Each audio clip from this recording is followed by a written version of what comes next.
আল্লাহ, আজ আমার হৃদয় ভেঙে গেছে। মানুষের কথায়, আচরণে আর অপমানে আমি নীরবে কেঁদেছি।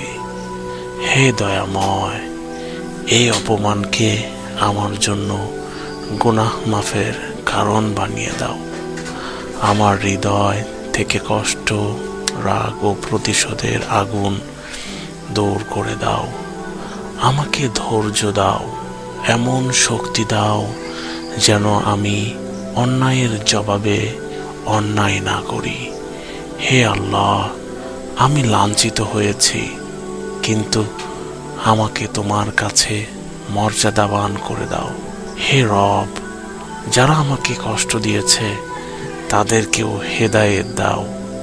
আর যদি আমার কোনো ভুলের কারণে এই পরীক্ষা এসে থাকে, তবে আমাকে ক্ষমা করে দাও এবং আমাকে আরো উত্তম মানুষ হিসেবে গড়ে তোলো।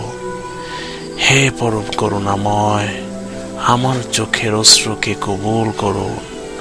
আমার নীরব আর্তনাদ শুনে নাও। আমার হৃদয়ে এমন প্রশান্তি দাও যা কোনো মানুষ কেড়ে নিতে পারবে না। এমন সম্মান দাও যা শুধু তোমার পক্ষ থেকেই আসে।